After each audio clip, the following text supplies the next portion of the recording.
Amém. Vamos lá. Enquanto as crianças vão seguindo com as irmãs ali para o culto infantil, quero convidar você a abrir a sua Bíblia em Romanos, carta de Paulo aos Romanos. Nós hoje vamos retomar o capítulo 5. Nós, na semana passada, iniciamos ele, meditamos ali do verso 1 até o verso 5. Hoje vamos retornar à leitura do verso 1 ao verso 11, mas vamos focar agora já do verso 5 ao verso 11. Vamos retornar ao verso 5 e caminharmos até o final, até o verso 11. Então, hoje nós vamos, Romanos capítulo 5, do verso 1 ao verso 11. Tá? Então, hoje nós vamos fazer a nossa, nesse ano, no ano de 2023, nossa última mensagem aqui no texto de Romanos, porque domingo que vem é Natal, então nós vamos celebrar o Natal, domingo que vem, na verdade, nós não vamos ter culto, né? No final, vou avisar com mais calma, nós vamos ter culto no dia 25, mas vamos meditar em um outro texto bíblico, referente ao Natal ainda, e depois, no domingo seguinte, é Ano Novo, então nós vamos também meditar em outro tema, em outro texto, né, mas ali dentro do contexto. Aí em janeiro, retomamos a nossa jornada por Romanos. Ainda tem muita coisa para vermos, inclusive eu vou fazer aqui um breve resuminho do que nos espera nas cenas dos próximos capítulos. Tá? Então eu peço que você abra a sua Bíblia aí, acompanhe comigo a leitura inicial, tá? E deixe aí a sua Bíblia aberta, porque a gente vai, ao longo da mensagem, retornar a alguns pontos, a alguns textos, você vai acompanhando na medida da necessidade. O texto de Paulo aos Romanos nos diz o seguinte: portanto, justificados pela fé, temos paz com Deus, por meio de nosso Senhor Jesus Cristo, por intermédio de quem obtivemos também acesso pela fé a esta graça, na qual estamos firmes e nos gloriamos na presença da glória de Deus. E não somente isso, mas também nos gloriamos nas tribulações, sabendo que a tribulação produz perseverança, a perseverança aprovação, e a aprovação a esperança, e a esperança não causa decepção, visto que o amor de Deus foi derramado em nossos corações pelo Espírito Santo que nos foi dado. Ora, quando ainda éramos fracos, Cristo morreu pelos ímpios no tempo adequado. Porque dificilmente haverá quem morra por um justo, pois talvez alguém até ouse morrer por quem faz o bem. Mas Deus prova o seu amor para conosco, ao ter Cristo morrido por nós quando ainda éramos pecadores. Assim, agora justificados pelo seu sangue, muito mais ainda seremos por ele salvos da ira. Porque se nós, quando éramos inimigos, fomos reconciliados com Deus pela morte de seu Filho, muito mais, estando já reconciliados, seremos salvos pela sua vida. E não somente isso, mas também nos gloriamos em Deus por meio de nosso Senhor Jesus Cristo, pelo qual recebemos agora a reconciliação. Senhor, abre o nosso entendimento, abre os nossos ouvidos, atrai a nossa atenção. Aqueles que porventura estejam acompanhando de casa pela internet, que também tenham a sua atenção agora cativa, a Tua palavra, a fim de que sejamos transformados por ela para a honra e glória do Teu santo nome, em nome de Cristo, em quem pedimos. Amém. Amém, meus queridos. Então, como eu já expliquei brevemente, o apóstolo Paulo, ou melhor, como já expliquei nas últimas mensagens, né, o apóstolo Paulo faz um longo arrazoado entre o capítulo 1 e o capítulo 4 sobre o estado do homem, o estado de queda do homem. Ele, então, demonstra por diversos elementos que ele vai mostrando na cultura, no comportamento humano, que denotam esse estado pecaminoso, esse estado de queda, esse estado de rebeldia para com Deus, um estado que nos coloca em uma situação que o apóstolo Paulo vai tratar sempre a partir de elementos dos conceitos jurídicos. Então, ele diz que nós estamos em uma situação de culpados, por isso precisamos ser justificados, e aí ele passa a explicar, então, como é que nós alcançamos a justificação, explicando como nós não alcançamos a justificação e como alcançamos a justificação. Então, ele explica que a justificação não é alcançada pelas obras, nem pela obediência à lei, muito menos pelos elementos externos ou pelos sinais externos, tais como circuncisão ou algum outro elemento típico dos judeus. Lembrando que ele está falando para um público misto, ele está escrevendo para um público misto, um público que contém tanto judeus como não judeus, que estão nessa fase de integração entre toda uma tradição judaica secular, que os judeus já haviam caminhando naquela tradição, e agora com o ingresso de gentios, que vem com uma série de outras percepções sobre religião, sobre divindade, sobre estado da sua natureza, isso tudo é abraçado, de repente, pelo Evangelho, que começa a ser anunciado pelos apóstolos aos gentios, especialmente pelo apóstolo Paulo. Então, isso faz com que a maioria das igrejas nas regiões gentílicas, nas regiões fora ali de Israel, sejam compostas quase que totalmente por um misto entre gentios e judeus. Então, sempre o apóstolo Paulo está fazendo essa breve, ou melhor, essa importante distinção e explicação. Qual é a relação entre o que já foi determinado anteriormente pela lei, qual é a relação do judeu com tudo isso, qual é a relação das promessas do Senhor para com o seu povo, o povo étnico, e para com esse novo povo que está sendo apresentado, a igreja, né, especialmente. Então, ele deixa claro que não são esses distintivos étnicos, como é circuncisão, depois ele vai falar de outros elementos da lei nos próximos capítulos, não é isso que garante a justificação. O que garante a justificação é a fé. A fé no Senhor Jesus Cristo e na obra do Senhor Jesus Cristo. Essa fé que chega até nós, tá, por uma graça do Espírito Santo, por uma graça de Deus. Então, nesse sentido, nós só alcançamos a justificação por intermédio da fé, fé na obra de Jesus Cristo, naquilo que Jesus Cristo fez, na obediência dele. E ele deixa claro que nem mesmo os patriarcas alcançaram a justificação, especialmente Abraão, por meio de outro elemento que não seja a própria fé. E aí ele explica, num trecho específico da carta, que o apóstolo, ou melhor, que Abraão alcançou a justificação porque creu, porque teve fé. Creu na promessa do Senhor. Então, assim como Abraão alcançou a justificação porque creu, porque teve fé, nós também alcançaremos a salvação, a justificação, pela fé naquilo que Deus fez em nosso favor.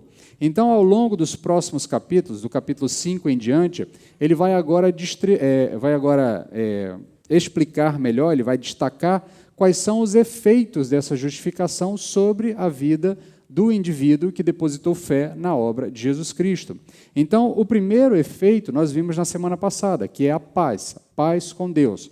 O apóstolo Paulo começa o capítulo dizendo: justificados, agora que estamos justificados, temos paz com Deus. Então, esse é o primeiro efeito, é o primeiro fruto da justificação nas nossas vidas, essa paz que é precedida pelo um ato de reconciliação com Deus no sacrifício propiciador de Cristo Jesus.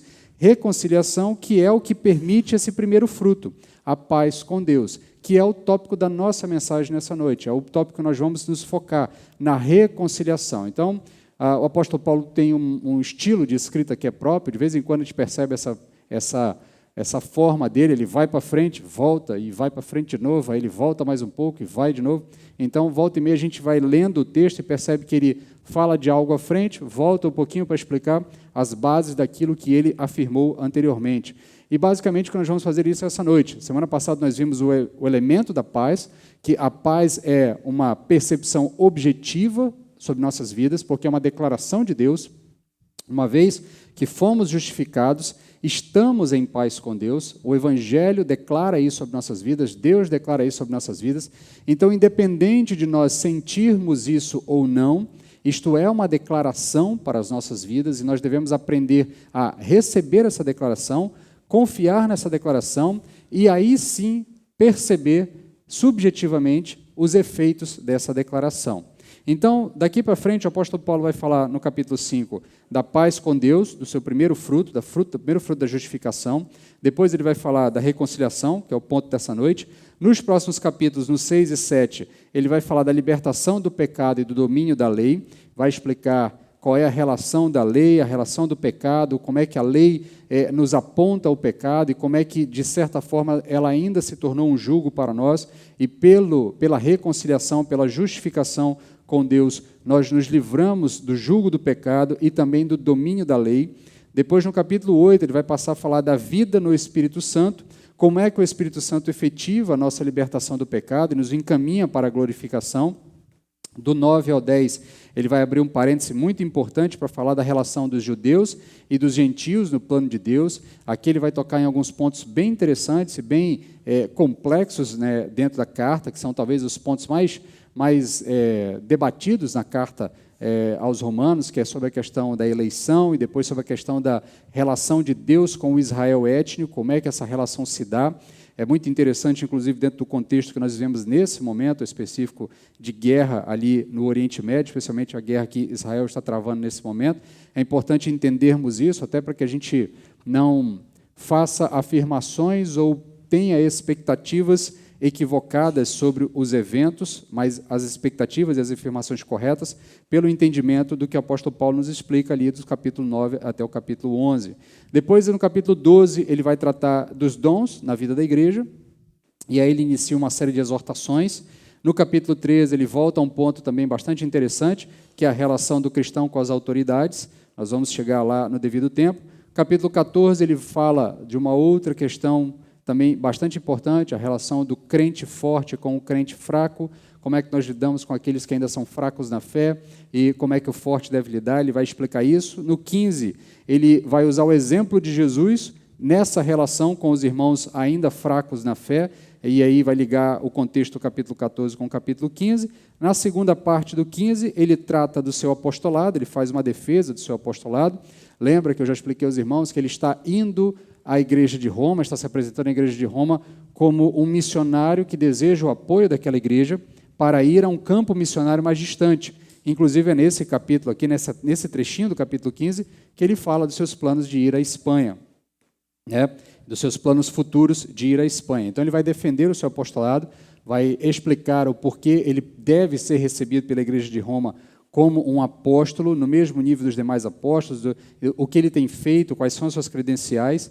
E aí, no capítulo 16, o último capítulo da carta, ele termina com algumas saudações e recomendações finais. Então, como eu já havia dito anteriormente, nesse capítulo de hoje, que nós vamos nos focar aqui, na segunda parte do capítulo 5, ele vai falar como é que nós podemos, qual é o meio que nos leva a acessar esse primeiro fruto da justificação, que é a paz com Deus. Nós já entendemos na semana passada que a paz é um estado objetivo, que ela não deve ser um estado dependente das nossas emoções pessoais ou das nossas sensações pessoais. Eu usei, inclusive, aquela referência, vou voltar novamente a falar com os irmãos ao longo da mensagem de hoje, aquela ideia de um eterno bem me quer, mal me quer, mal me quer cósmico, como se Deus tivesse um grande girassol e estivesse lá puxando as pétalas, olhando para a gente. Hoje Deus gosta de mim, hoje Deus não gosta de mim, hoje Deus me ama, hoje Deus não me ama, hoje eu estou em paz com Deus, hoje eu estou em guerra com Deus, hoje eu estou justificado, hoje eu não estou justificado, hoje eu estou salvo, hoje eu não estou salvo.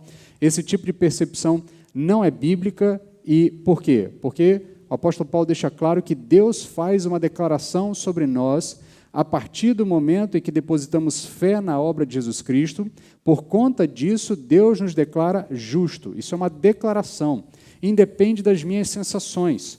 Contudo, nós somos convidados a experimentar essas sensações, ainda que tenhamos a plena convicção de que esta declaração divina não depende que eu sinta isso, ainda que você muitas vezes se sinta em conflito com Deus, isso não muda o seu estado diante de Deus, uma vez que você depositou fé no que Cristo fez, na obra de Cristo, a partir do momento que você depositou fé, uma declaração feita pelo justo juiz sobre você foi realizada. Essa declaração afirmou que você está justificado.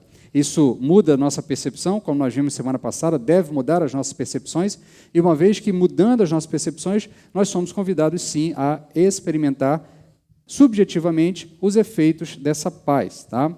Então, ainda que tenhamos plena convicção de que se trata de uma declaração objetiva, nós somos convidados a experimentar as implicações subjetivas dessa declaração.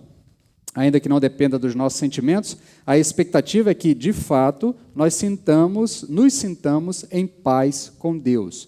Você é convidado a caminhar na caminhada de fé, não apenas com a certeza de que foi declarado sobre você que você está em paz com Deus, mas sentindo essa paz com Deus na sua caminhada de fé. E como é que nós, então, podemos perceber a realidade subjetiva da paz com Deus, que é fruto da justificação?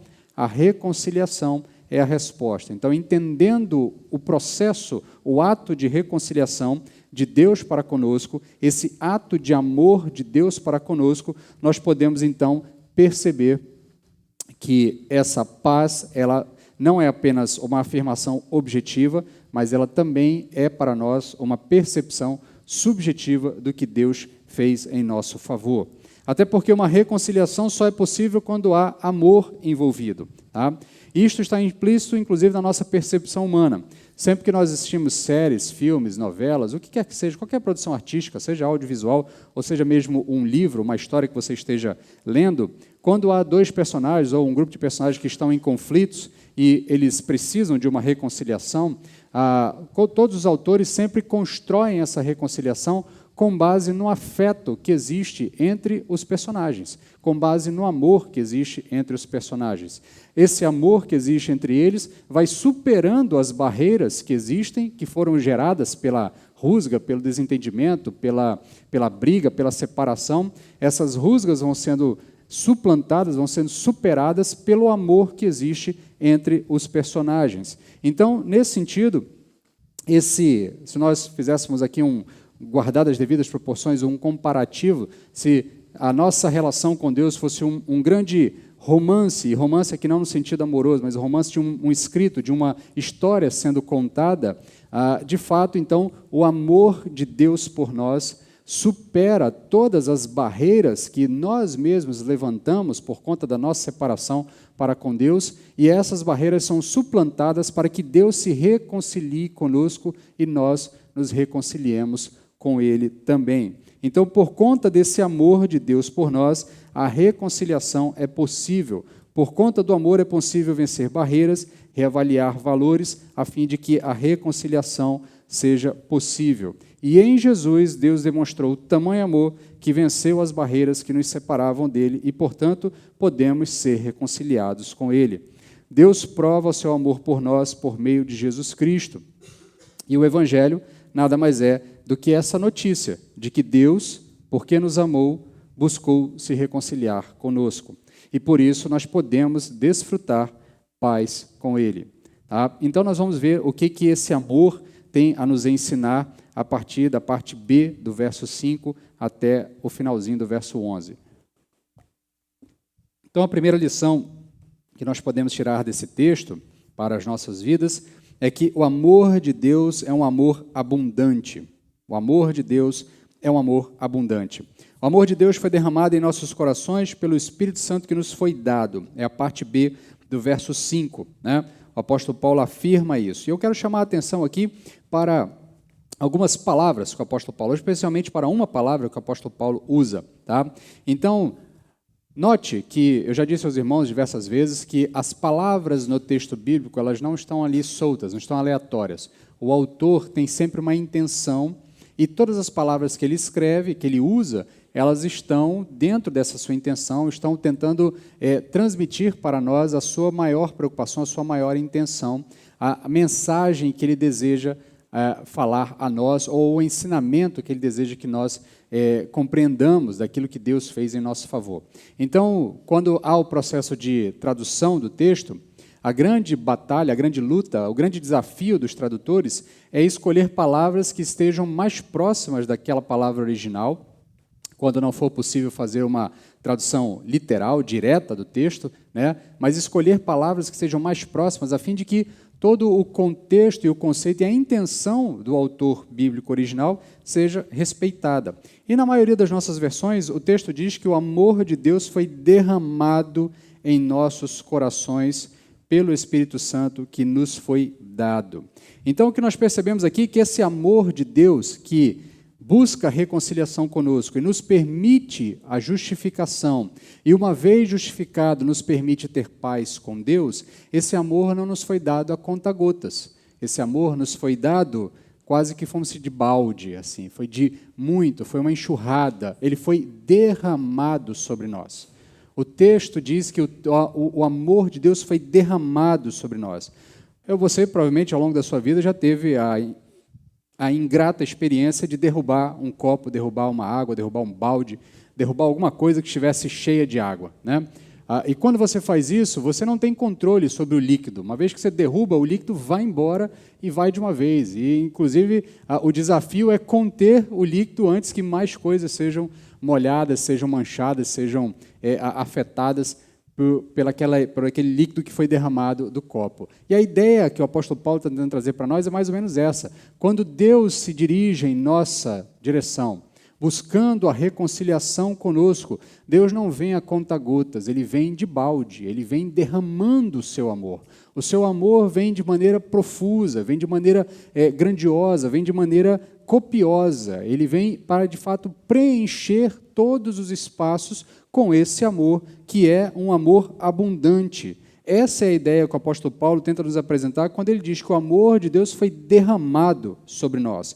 Deus derramou amor copioso sobre nós. E o Espírito Santo, que está envolvido aqui no texto, ele tem essa importante tarefa de nos fazer lembrar constantemente que esse amor não foi trazido a nós por conta-gota, mas foi trazido a nós em um balde derramado sobre nós, com profusão, com muito volume para nós. Então, é muito importante nós entendermos que o Espírito tem essa tarefa de nos fazer lembrar, e ele se encarrega de nos fazer compreender que essa enxurrada chegou até nós, essa enxurrada de amor chegou até nós. E aqui há algo que é muito importante também nós entendermos no texto, e há uma sublição aqui que está meio que implícita, mas é sempre bom reforçar, de que o Espírito Santo, no finalzinho, o apóstolo Paulo diz que ele nos foi dado. Esse Espírito Santo que nos foi dado. O Espírito Santo, ele também faz parte desse processo do amor de Deus sendo derramado sobre nós. O Espírito Santo não nos foi emprestado. O Espírito Santo nos foi dado. O Espírito Santo está conosco. O Espírito Santo não é algo que vai e volta, vai e sai de nossas vidas. Pelo contrário, uma vez reconciliados com Deus, justificados mediante a fé, o Espírito Santo nos é dado.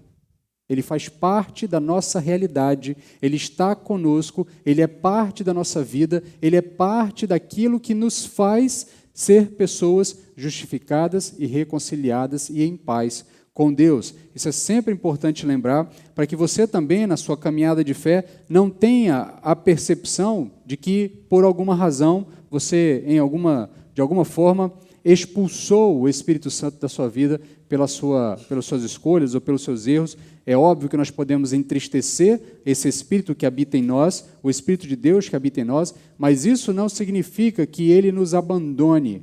A realidade neotestamentária é de um Espírito que permanece conosco, permanece com a igreja. Por quê? Porque o amor de Deus não é dado a nós a conta-gota. O amor de Deus é derramado sobre nós. Esse amor que busca nos reconciliar com Ele, esse amor que busca nos justificar mediante a obra de Jesus Cristo, para que então possamos ter paz com Deus. Portanto, o Espírito Santo nos faz lembrar de que esse amor, demonstrado na cruz e pela cruz, não veio em doses homeopáticas, mas em uma enxurrada em razão desse volume, desse tamanho amor que Deus tem por nós. Não é à toa que lá em Efésios o apóstolo Paulo vai dizer o seguinte, Efésios capítulo 3, do verso 17 ao verso 20, um texto bastante conhecido também. Ele vai dizer o seguinte: e que Cristo habite pela fé em vossos corações, a fim de que, arraigados e fundamentados em amor, vos seja possível compreender, juntamente com todos os santos, a largura, o comprimento, a altura e a profundidade desse amor, e assim conhecer esse amor de Cristo, que excede todo entendimento, para que sejais preenchidos até a plenitude de Deus, aquele que é poderoso para fazer bem todas as coisas, além do que pedimos ou pensamos pelo poder que age em nós. Então o apóstolo Paulo deixa claro que esse amor, ele tem diversas dimensões, ele tem largura, comprimento, altura, profundidade, isso tudo aqui, o aspecto aqui é que o apóstolo Paulo está querendo dizer, ele é volumoso, ele não é um amor a conta-gotas, ele é um amor copioso, um amor generoso. Então, porque Deus nos amou de uma maneira tão abundante, Ele desejou e providenciou a nossa reconciliação com Ele. Então, nós sabemos que o amor de Deus por nós é abundante, não apenas pela expressão que o apóstolo Paulo usa, derramou sobre nossas vidas, esse amor que foi derramado, usa para falar de como esse amor chegou até nós, mas porque sabemos que a barreira que ele precisou vencer era grande. Então, voltando ao exemplo que eu já disse anteriormente, o exemplo das histórias que falam de reconciliação, normalmente os personagens ali na história que precisam se reconciliar precisam vencer barreiras, seja algum elemento de ruptura no relacionamento, seja uma ofensa, seja alguma coisa. Aí você pode apelar para todo o seu conhecimento de filmes, histórias e livros. Você pode tentar lembrar de vários deles, mas o que há em comum em todos eles é que, normalmente, os protagonistas precisam vencer barreiras que são proporcionais ao amor que um sente pelo outro. Então, em determinado momento da caminhada, o que eles pensam? O que eu sinto pela outra parte, com quem eu desejo me reconciliar, ele não é menor, ou melhor, o que eu sinto não é menor do que as barreiras que eu estou enfrentando. Por isso, eu supero essas barreiras.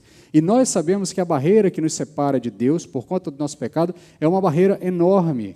Então, o amor de Deus, que superou esta barreira, para que pudéssemos ser reconciliados com Ele, é um amor extremamente grande, extremamente volumoso, copioso, generoso, abundante. Por quê? Porque o que nos separava de Deus era por demasiadamente grande, abundante, volumoso e todos os outros adjetivos que eu já utilizei anteriormente. Então, Deus venceu todas essas barreiras que para nós eram intransponíveis, para que esse amor chegasse de enxurrada até nós. O que vai nos levar agora à nossa segunda lição do texto, nos versos 6, 7 e 8.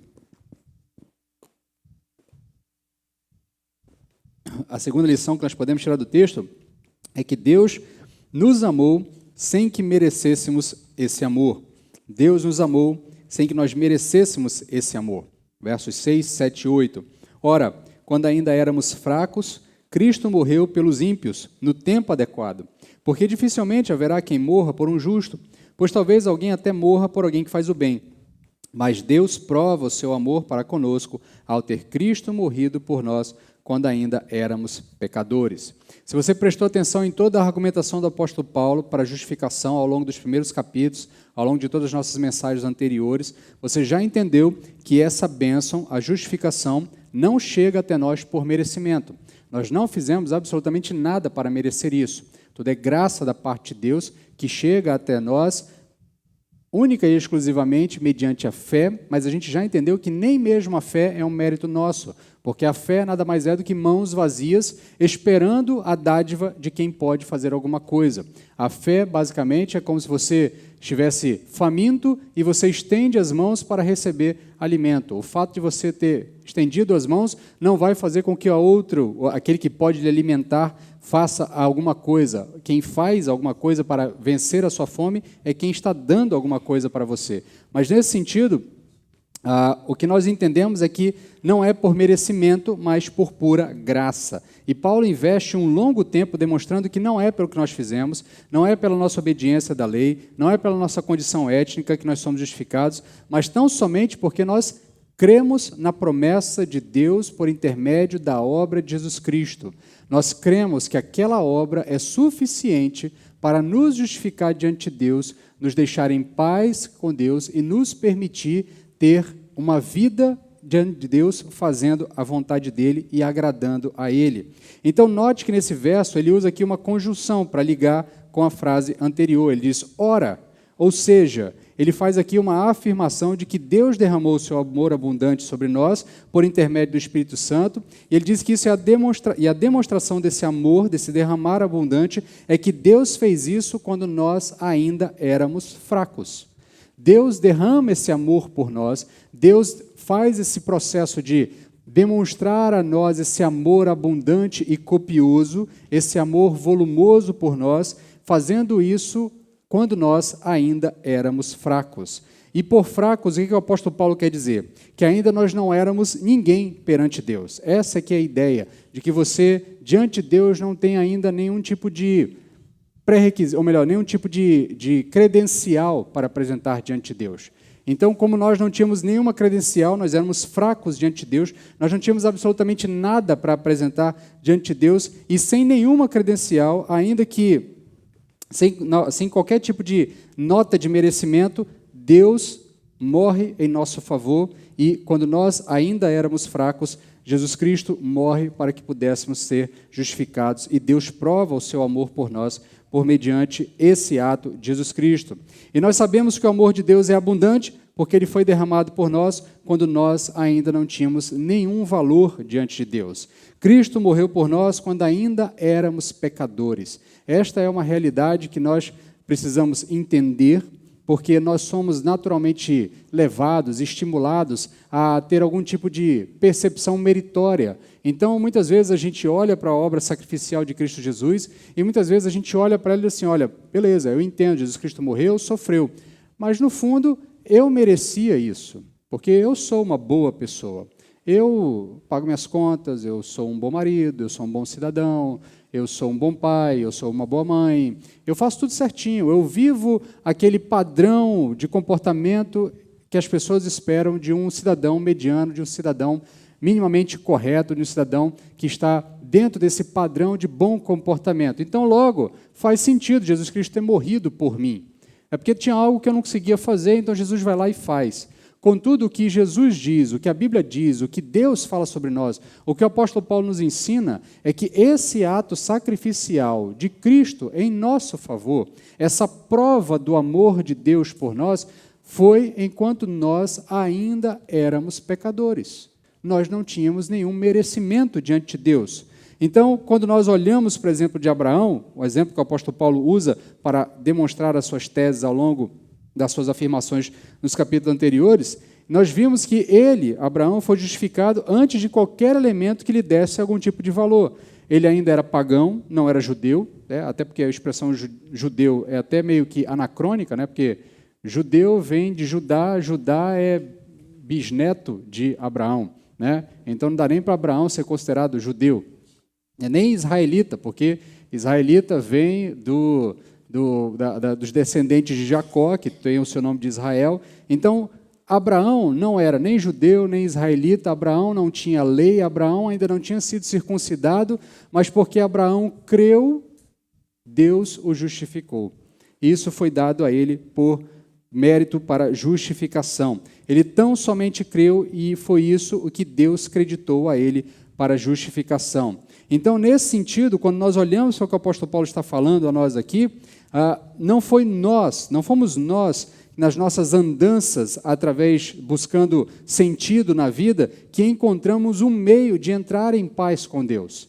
O que aconteceu foi que Deus olhou para nós, nos amou e decidiu se reconciliar conosco. Foi Deus que, mesmo sem que nós merecêssemos, mesmo que nós não fizéssemos absolutamente nada para merecer, deu o seu Filho em nosso favor, a fim de que pudéssemos entrar em paz com Ele. Por isso, nós podemos ter paz com Deus, não apenas de forma objetiva, como eu já venho explicando desde a última mensagem, mas sentirmos experiencialmente essa realidade, porque nós percebemos que o que Deus fez em nosso favor foi gratuito, foi um ato de amor, um amor profundo, um amor volumoso, um amor copioso. Então, porque Cristo morreu por nós quando ainda éramos pecadores, não éramos merecedores, nós agora podemos ter paz com Deus. E se você ainda está em dúvida se Deus está em paz com você, se por alguma razão você ainda se sente nesse eterno bem-me-quer, mal-me-quer cósmico, lembre-se que Jesus morreu por você antes que você recebesse a mensagem do Evangelho. Porque muitas vezes a gente também tem a tendência de achar que, de alguma forma, na eternidade, de alguma forma, talvez, por algum passe de mágica, Jesus morre pela gente quando a gente aceita o Evangelho. Mas lembre-se que Jesus já morreu num determinado tempo da história. O Evangelho chegou até você muito tempo depois. Nós já entendemos que aquela obra que Jesus Cristo fez na cruz é uma obra definitiva. Ele não repete mais aquela obra. Nós já vimos isso na carta de Hebreus. O autor de Hebreus explica isso claramente, repete isso por diversas vezes. Aquele sacrifício é único, é derradeiro, ele não se repete. Então, os seus efeitos também têm que ser únicos e derradeiros, eles têm que se espalhar por toda a história. Então, antes de você ouvir o Evangelho, antes que o Evangelho chegasse até você, Jesus morreu pelos seus pecados. Antes que você pudesse responder positivamente a uma mensagem evangelística de algum pregador na sua caminhada de vida, na sua jornada de fé, Cristo morreu por você e justificou os seus pecados diante de Deus. Por isso, você pode ter paz com Deus. Por isso, você pode não apenas ter a certeza racional e objetiva de que você está em paz com Deus, mas sentir essa paz com Deus. Se antes de você dizer sim ao Evangelho, Deus já havia enviado Cristo para morrer pelos seus pecados, muito mais agora que você já respondeu positivamente ao Evangelho, porque Deus estaria em rixa com você? Qual motivo Deus estaria para estar em rixa com você que já respondeu positivamente ao Evangelho dele? Então, nesse sentido, nós não só podemos afirmar que o amor de Deus não se resume a palavras, nós podemos afirmar que o amor de Deus é concretizado em ações, pois a prova desse amor abundante e imerecido é que Cristo morre por nós quando ainda éramos injustos e quando ainda éramos pecadores. O amor abundante e imerecido de Deus é irrefutável. E aqui eu quero usar uma outra explicação, uma outra forma de você compreender o que eu quero afirmar quando eu digo que o amor de Deus é irrefutável. Se você gosta de filmes ou séries ou histórias sobre advogados, especialmente aquelas séries de advogados americanos, né? Porque aparentemente a vida do advogado americano é muito mais ativa e muito mais emocionante do que a vida do advogado brasileiro, né? Eu trabalho na área do direito, eu sempre vejo essas séries e filmes, eu comento com a Anne, com a minha esposa, que eu falo assim, olha, aqui no Brasil é totalmente diferente. A gente vê o juiz de vez em quando, olhe lá, o negócio é só escrevendo o dia inteiro, é brigando com papel, papel brigando com papel, dificilmente tem esses debates acalorados que a gente vê em séries e filmes, né? Mas quando a gente está acompanhando aqueles filmes, naquele momento dos debates acalorados ali entre advogado e acusador, advogado de um lado, advogado do outro lado, a gente sempre fica esperando que o protagonista, quando começa a ser ali enclausurado por alguma argumentação do seu opositor ali, a gente sempre fica esperando que ele tire aquela argumentação, aquela carta na manga, aquela argumentação irrefutável, né? E aí, normalmente, quando o protagonista faz isso, ele diz, né, uma frase de efeitos, meritíssimo, encerro minha participação, nada mais a dizer, né? Ele disse, resolvi tudo, esse argumento é irrefutável. Aí, quando tem isso, tem aquela catarse de quem está assistindo, vencemos, né? Ele conseguiu, argumentou. E, a grosso modo, o que o apóstolo Paulo está querendo dizer para nós é isso. Este argumento que ele diz, olha, quando você ainda era pecador, Cristo morreu por você, ele está dizendo, esse é o argumento irrefutável. É isso que prova que você pode estar em paz com Deus. É isso que prova que você não só pode estar em paz com Deus, como você pode sentir essa paz na sua caminhada de fé, na sua caminhada de vida, porque você ainda não era merecedor e Cristo já havia morrido por você. Esse argumento é o argumento irrefutável.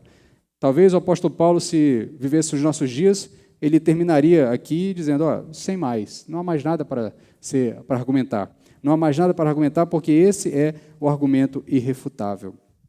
Portanto, calcados nessa certeza de que nós podemos ter uma paz objetiva e subjetiva diante de Deus, nós então podemos caminhar para o terceiro e a última lição que esse texto tem para as nossas vidas.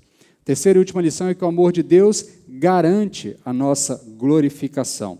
Verso 9 ao verso 11.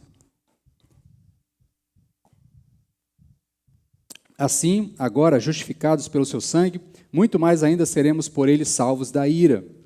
Porque se nós, quando éramos inimigos, fomos reconciliados com Deus pela morte de seu Filho, muito mais, já estando reconciliados, seremos salvos pela sua vida. E não somente isso, mas também nos gloriamos em Deus por meio de nosso Senhor Jesus Cristo, pelo qual recebemos agora a reconciliação. Então, Paulo parte agora para a finalização do seu argumento. Ele introduz aqui com um advérbio, né, assim, né, deixando claro que tudo que eu disse agora, então, considerando o que eu disse, assim, nós então podemos compreender agora o que eu quero, de fato, afirmar sobre tudo isso, né? Então, uma vez que esse amor de Deus é abundantemente derramado sobre nós, sem que fôssemos merecedores de tamanho amor, podemos ter plena convicção de que estamos justificados.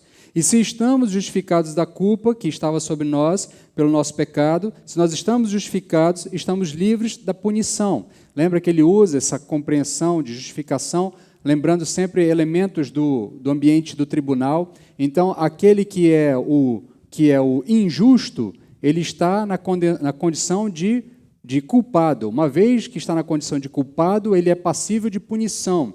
Então, nós estávamos na condição de culpados, aguardando a punição, mas agora estamos justificados. E uma vez justificados, estamos livres da punição. E se nós estamos livres da punição, nós estamos em paz com Deus.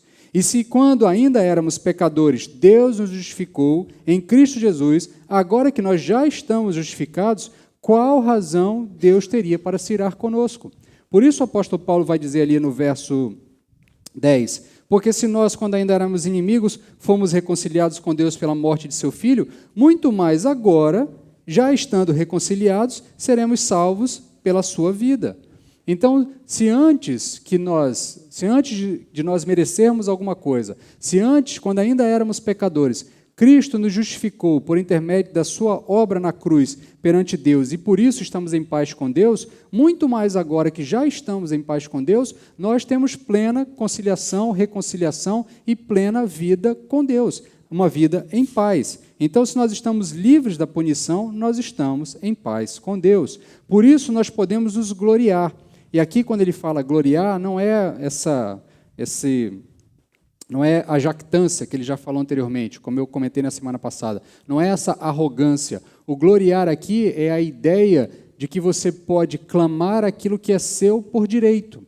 Quando ele fala do seu apostolado, muitas vezes ele diz que isso é uma glória dele, é algo que ele tem direito, porque é algo que foi dado a ele. O apostolado foi dado ao apóstolo Paulo, então é algo que ele pode se gloriar. Então, o que nos foi dado da parte de Deus é que nós estamos justificados. Se estamos justificados, estamos em paz com Deus. Portanto, nós podemos nos alegrar nessa realidade. Nós podemos afirmar isso sobre nós mesmos. Nós podemos ter plena convicção de que não há absolutamente nada que se oponha entre nós e Deus. Por isso, mais para frente, inclusive o texto que nós lemos hoje ao longo da ordem do culto, não há nenhuma condenação a ser apresentada contra nós. Por quê? Porque já estamos em paz com Deus, já estamos justificados, já estamos reconciliados com Deus. Não há mais divisão, não há mais nenhum tipo de rusga entre nós e Deus. Nós estamos em paz com Deus, a paz é nossa. A paz é nossa porque Deus nos reconciliou com Ele por meio de Cristo Jesus. Nós temos paz com Deus subjetivamente e objetivamente. Temos paz com Deus porque estamos em Jesus, então a relação de Jesus com Deus é a nossa relação com Deus. Em Jesus nós somos reconciliados com Deus. Deus se reconciliou conosco antes de nós nos reconciliarmos com Ele. O Evangelho nada mais é do que a notícia de que Deus se reconciliou conosco e por isso nós podemos desfrutar de paz com Deus. Deixe-me finalizar com algumas aplicações desse texto para as nossas vidas, para que você, a partir da compreensão do que esse texto tem a nos dizer, mude a sua perspectiva. Na semana passada eu falei sobre isso, eu falei que essa compreensão de que fomos justificados e temos paz com Deus deve mudar a nossa compreensão da realidade, de tudo ao nosso redor.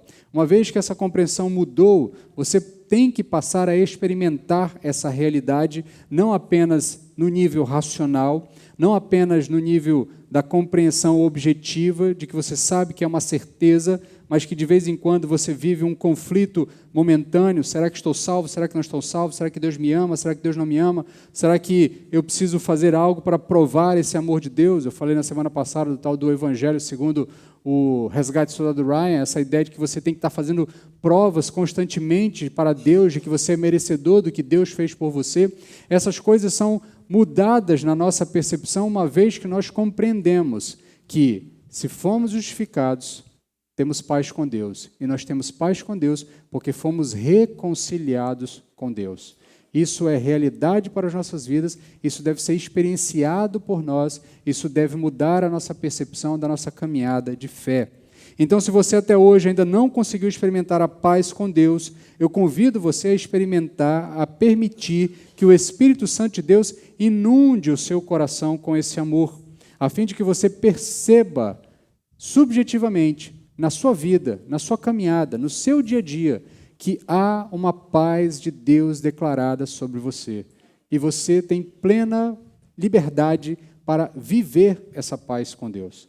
Não só do ponto de vista racional e objetivo, porque você está lendo aqui no texto e você acredita que esse texto é a palavra de Deus e que muitas vezes a gente passa por essa experiência na caminhada de fé, nós acreditamos plenamente que o texto bíblico é a palavra de Deus e há verdades ditas aqui que muitas vezes nós não conseguimos experimentar porque nos falta essa compreensão da profundidade do que foi dito.